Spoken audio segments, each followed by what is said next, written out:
Pippa Middleton married into extreme wealth, total privacy, and a life designed to disappear from public view.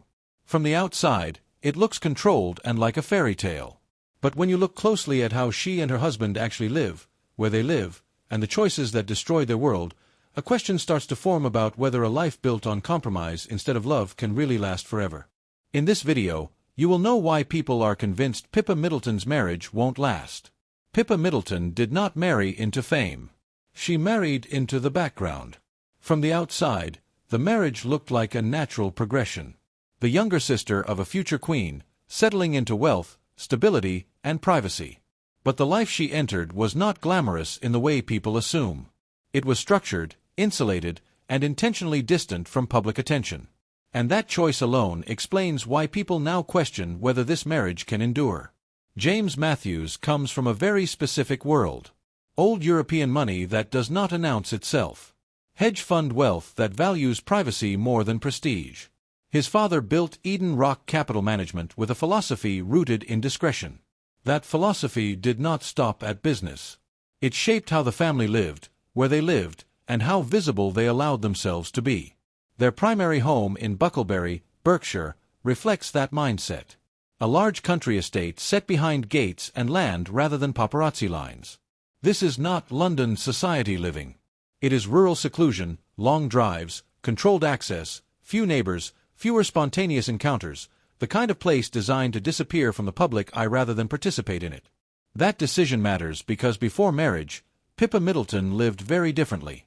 She moved through social circles. She attended public events. She had visibility, not royal power, but cultural presence. She was photographed, talked about, referenced.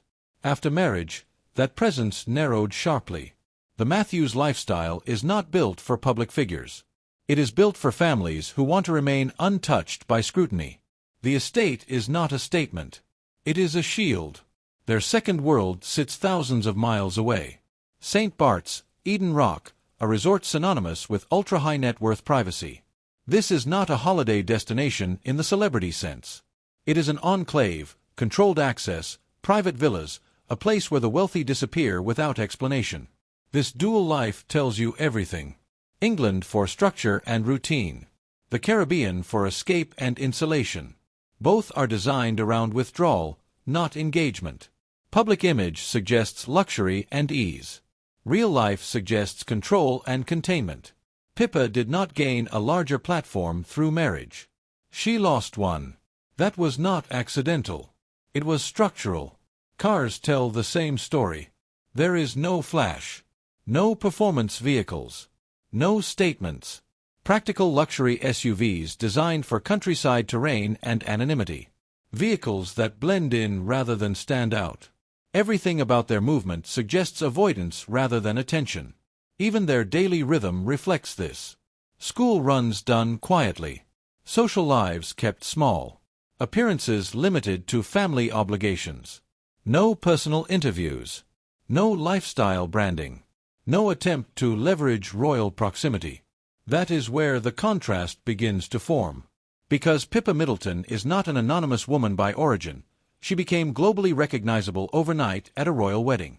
She lived for years with constant public awareness, and then she stepped into a life where visibility is treated as a liability. For some that looks like maturity. For others it looks like erasure. The Matthews family culture values control over expression, business over narrative, privacy over relevance. Pippa's transition into that world required adjustment, not just socially, but personally. Marriage did not amplify her identity. It redirected it inward. That decision alone fuels speculation, not because it is wrong, but because it is extreme. People question longevity when a life demands disappearance, especially when that disappearance is total. There are no signs of excess, no scandals, no obvious fractures. That is what makes the doubt persistent rather than explosive. The marriage appears solid because it is quiet. But quiet can also mean constrained. From the outside, this looks like a perfect retreat. From the inside, it is a life with very few exits. Pippa Middleton moved from being adjacent to power into a world where power operates silently. That shift changed everything. How she dresses, how she moves, where she goes, what she gives up. The question people keep asking is not about betrayal or conflict. It is about compatibility over time. Can someone who once lived in the public imagination remain fulfilled inside a life designed to avoid it completely? That question does not come from gossip. It comes from observing how they live. And once you see the structure of that life, the speculation stops sounding random. It starts sounding inevitable. When we talk about their lifestyle, we need to know it is not just property and money. It is rhythm. It is decision-making. It is who leads and who adapts. And this is where people begin to read strain into Pippa Middleton's marriage, even without a single public argument or confirmed problem. James Matthews lives by structure. His professional life trained him that way. Hedge fund culture rewards discipline, predictability, and emotional restraint. Risk is calculated. Exposure is managed. Nothing impulsive survives long. That mindset does not switch off at the front door. It becomes domestic culture. Their household runs on planning, school schedules, security considerations, travel that is purposeful rather than spontaneous. Even leisure is curated. Ski trips to familiar locations. Time at Eden Rock where privacy is guaranteed. No experimental phases. No reinvention cycles. For James, this is comfort. For Pippa, it was a transformation. Before marriage, her life was flexible. She moved between friend groups. She had separate identities depending on space. London social circles, charity events, athletic pursuits, media attention she did not control but learned to navigate. After marriage, that flexibility narrowed. The Matthews lifestyle is deeply inward-facing. Social circles overlap heavily with family and long-standing associates. New people are rare. Public-facing friendships are rarer. This creates stability but also repetition. People close to this world describe it as calm but rigid. Days blend into each other. The same routes, the same routines, the same expectations. That kind of life rewards people who are already complete inside it. It challenges people who once drew energy from movement and variety. Pippa's public silence is often framed as dignity, but silence is also a signal of adaptation. She did not reshape the Matthews world around her. She reshaped herself to fit it. Her absence from interviews is not accidental. The family avoids narrative risk. Words can be misinterpreted. Headlines can travel. Silence keeps control intact. Even her physical presentation shifted.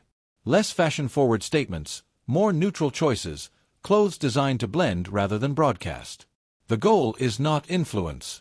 It is neutrality. Cars again reinforce this.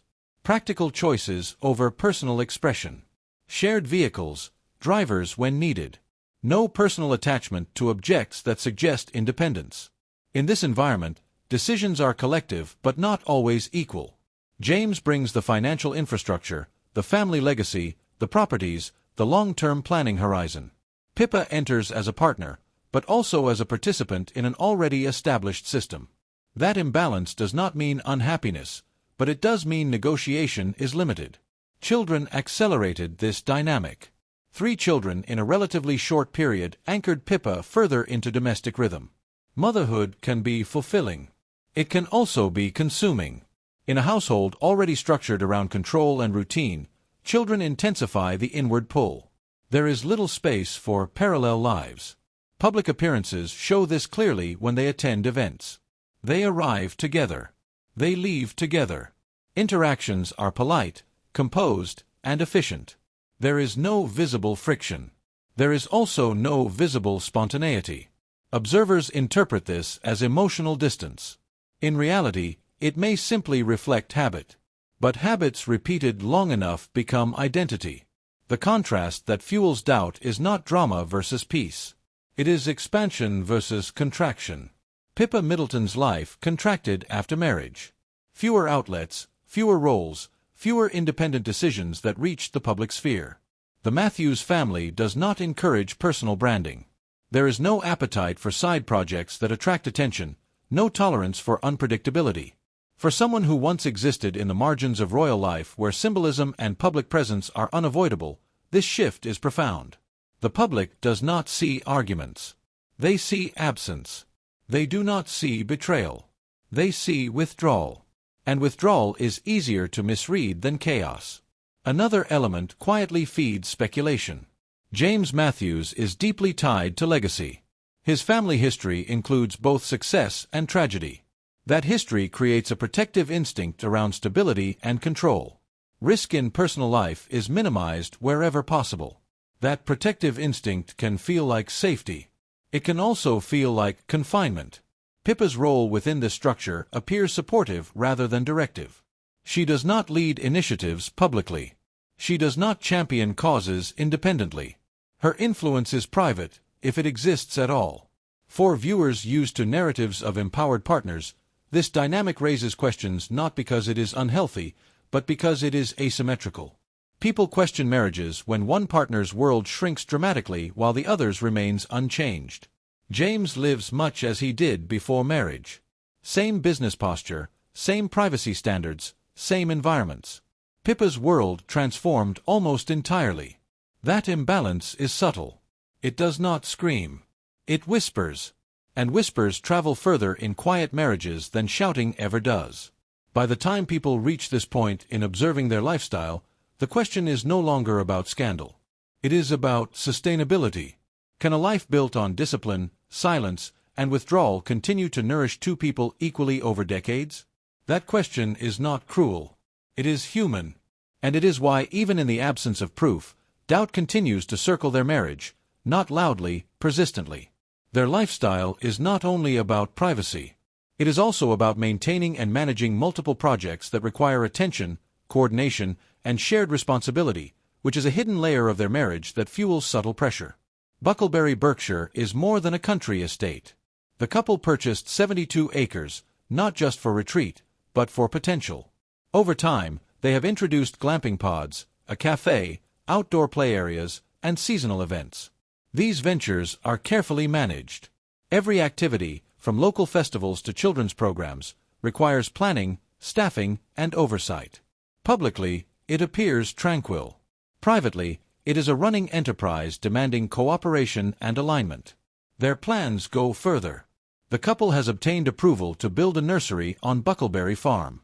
This project reflects Pippa's interest in early childhood education and blends purpose with business. It is a private initiative, but one that engages with the community and expands the estate's functional use. The nursery demonstrates that Pippa is not simply adapting to James' world. She is actively shaping it, but within the controlled environment, the family prioritizes. The main Georgian mansion also illustrates their life of deliberate structure. Upgrades, including an outdoor pool and tennis court, require planning permission and careful coordination, showing that even private leisure is managed with precision. Cars, estate management, and renovations are all extensions of a lifestyle that favors order over spontaneity. While outsiders see luxury, the reality is a daily system of responsibilities that anchors both family and identity. Pippa also maintains business activity. The Bucklebury Gift and Farm Shop, seasonal events, and her past work in event planning and writing demonstrate that she contributes actively to family enterprise while remaining aligned with the Matthews privacy ethos. Their Caribbean estate at Eden Rock operates similarly.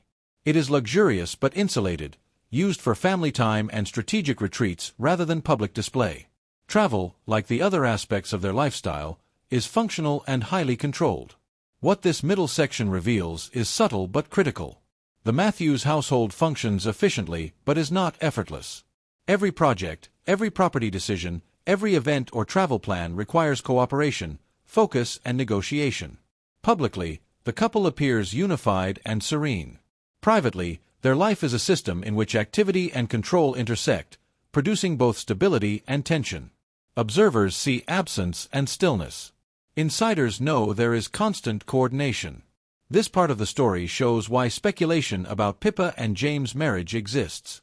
It is not about scandal. It is about observing how their lives are actively managed, purposefully productive, and tightly structured. The couple's shared projects require alignment, sacrifice, and adaptation. And in that structure, one can see why outsiders quietly wonder whether this carefully orchestrated life can endure indefinitely. By the time people start questioning Pippa Middleton's marriage, they are no longer looking for visible conflict. They are looking for pressure. And pressure in this case comes from a life that looks calm precisely because it absorbs tension rather than releasing it.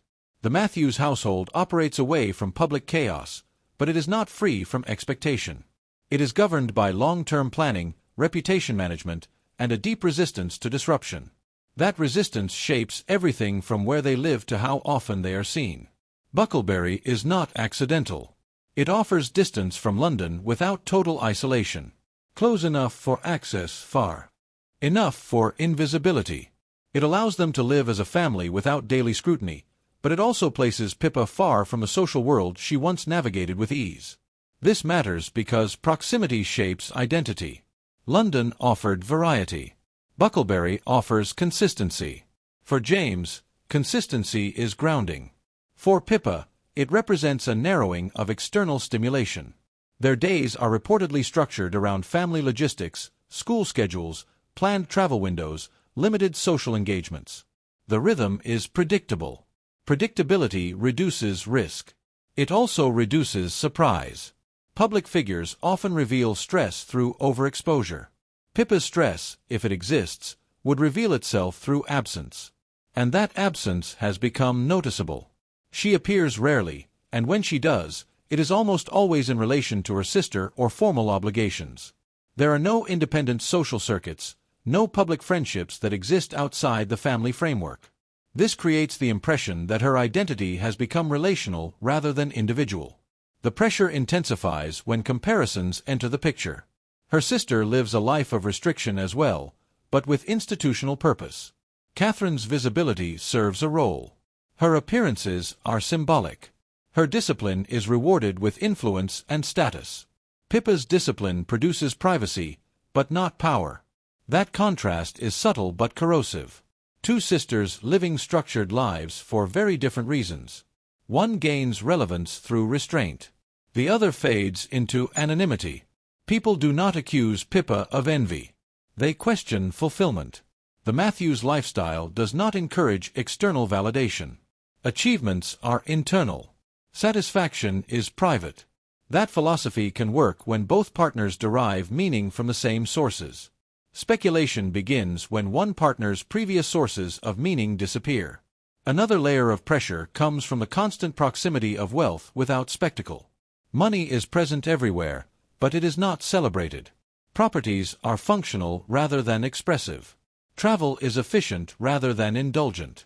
Even Eden Rock, despite its luxury, operates as a controlled environment rather than a playground. This removes the emotional release that many high-net-worth lifestyles offer. There is no distraction through excess, no indulgent phases, no visible rebellion. Everything remains within bounds. Children intensify this further. Parenting within a controlled household leaves little room for personal exploration. Pippa's role as a mother appears central, but motherhood alone cannot substitute identity for everyone. Public silence around her personal interests is telling. She does not champion causes. She does not develop public projects. She does not maintain a narrative beyond family. This absence becomes fertile ground for speculation. When people cannot see growth, they assume stagnation. Even the way the couple handles attention feeds the narrative. When filmed or photographed, their interactions are polite, efficient, and minimal. There is no performative warmth, no visible tension either. This emotional neutrality frustrates observers. It offers no resolution. The lack of social media presence compounds the effect. In a culture where absence is read as secrecy, silence becomes suspicious. The Matthews family's refusal to participate in modern visibility norms places them outside familiar patterns. For James, this is continuity. For Pippa, it represents a break from the life she once lived. Another quiet pressure point is permanence. The properties they occupy are not temporary. These are long-term investments. Roots have been planted deeply. Exiting such a life would require significant disruption. Not just emotionally but structurally. That reality creates its own tension. Choices feel irreversible. Movement feels costly. Speculation thrives in situations where exit appears difficult. People do not imagine a dramatic split. They imagine slow dissatisfaction. They imagine adaptation hardening into resignation. None of this proves instability. It explains why the question persists. The Matthews lifestyle demands alignment. It does not accommodate drift easily. For a marriage to last inside this structure, both partners must continuously choose the same narrow path. Publicly, they present unity. Privately, they manage a life that allows little deviation. That rigidity can be strength. It can also become pressure. Pippa Middleton's marriage is not under scrutiny because it looks chaotic. It is under scrutiny because it looks sealed, and sealed lives invite speculation about what happens when personal needs evolve. The doubt is not fueled by what people see. It is fueled by what they no longer do. By the time people reach their conclusions about Pippa Middleton's marriage, they are no longer reacting to rumors. They are reacting to patterns in how this couple lives, how little that life changes, and how completely it asks both partners to remain aligned. There has been no confirmed separation, no legal filings, no public statements hinting at collapse. That absence is important because the narrative surrounding this marriage is not built on events. It is built on observation. What people see is a life engineered for permanence. Multiple properties designed for long-term use. A countryside estate meant to anchor a family for decades. Access to a private Caribbean enclave that removes exposure rather than inviting indulgence. Everything points toward continuity. And continuity can be comforting or suffocating depending on where each partner finds meaning. James Matthews appears unchanged by marriage. His professional posture remains intact. His privacy preferences remain dominant. His social world remains narrow and controlled. His life trajectory continued forward without visible adjustment. Pippa Middleton's trajectory altered dramatically. She moved from peripheral public figure to near invisibility, from social fluidity to domestic constancy, from independent movement to synchronized living. That shift is the core of public doubt. Not because it signals failure, because it signals sacrifice. People are uneasy with marriages that require one partner to disappear more than the other. The real secret at the center of this story is not infidelity or conflict. It is asymmetry. A life that fits one person naturally and asks the other to transform completely. That does not doom a marriage, but it raises questions about long-term fulfillment. Over time, people change. Needs evolve. The Matthews lifestyle leaves little room for reinvention. It is optimized for stability, not exploration. If Pippa were to seek a new public role, it would conflict with the family's privacy philosophy. If she were to expand her presence, it would invite attention they have spent years avoiding. The structure itself resists change. This is why speculation persists even in the absence of evidence. Observers sense a life with limited exits. A marriage where continuity is expected, not negotiated. A partnership where compromise may already have occurred quietly and completely. Public image tells a reassuring story. Stable marriage, 3 children, beautiful homes, no scandals, no chaos. Private reality appears more complex. A woman who once navigated visibility now lives inside controlled quiet, a household where peace is maintained through withdrawal rather than expression. Neither version is false. They coexist. The question,